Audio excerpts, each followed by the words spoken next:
Yeah, India and Japan are two markets where I would say we probably had the most interest, or we have the most interest recently. As you mentioned, I've been in both those markets recently, and each of these trips typically we design it as about a week long and very company focused. So we spend a lot of time visiting a whole list of companies, meeting with management teams. So getting a sort of a overall picture of what CEOs and CFOs, management teams think across different industries in that market. So this we can put together a good picture. And in many ways, these it's funny that we talk about these two markets because they're so different. Traveling in Japan is a calm, quiet, peaceful experience, right? Even in a busy city like Tokyo, whereas traveling in India is an experience like it is the opposite of calm and quiet. So um, they're very different places to be in.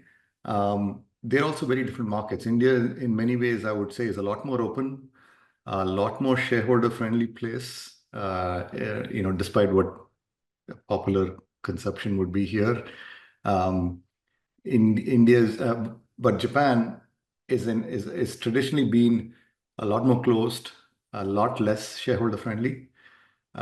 India is also younger and growing, and you can see that when you travel there. You can just see um, just the people you meet on average are going to be in their 20s, right? And then just me living in the US, going to India, like every time it just surprises me how young the population is. Everybody in the service industry would be a kid, essentially. So it's growing. India is now on the verge of passing Japan to be the fourth largest economy in the world, which is massive, right? So you have a shrinking Japan and a growing India. Lots of differences, but they are similar in one very important respect. Both have tons of listed companies. And for us, that's the raw material because we are looking for bottom-up ideas that could be great investments. So that's why we love both those markets, and we probably will continue to spend a lot of time focusing on those two markets. Now, I'll give you a brief overview on the two markets because we could easily spend the whole day talking about just one of them.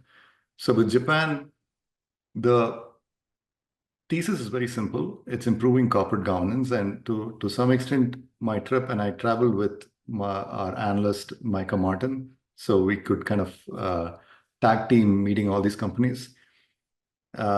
The big focus of this trip was just to reinforce that core thesis and then look for unique ideas that are kind of hidden gems. So in Japan, as you know, there's been years of investor I guess, a little bit of activism around improving corporate governance, and it's just been a lot of false starts. But over the last couple of years or so, we started seeing the attitudes change, and that's why we stepped up. That's around the time we stepped up our interest. As a team, we've probably been there 4 or 5 times just in the last 2.5 years. And we started gaining more conviction, right? There's a system-wide imperative to improve corporate governance. The Toyota Stock Exchange itself is naming and shaming companies which are not able to return their cost of capital, which are trading below book values. Those are the kind of things that really make a difference in a very peer pressure oriented culture like the Japanese. And the market is full of cheap stocks, right? Statistically cheap stocks with capital trapped in the balance sheets. So the real question comes down to, will these things ever be simplified and capital returned to shareholders?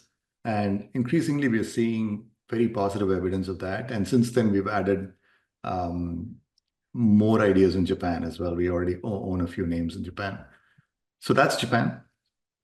With India, the thesis is even simpler. It's the simplest thesis ever. Growth everywhere, tons of well-entrenched businesses, well-managed, strong disclosure, improving governance, and a stark rising equity culture across the board.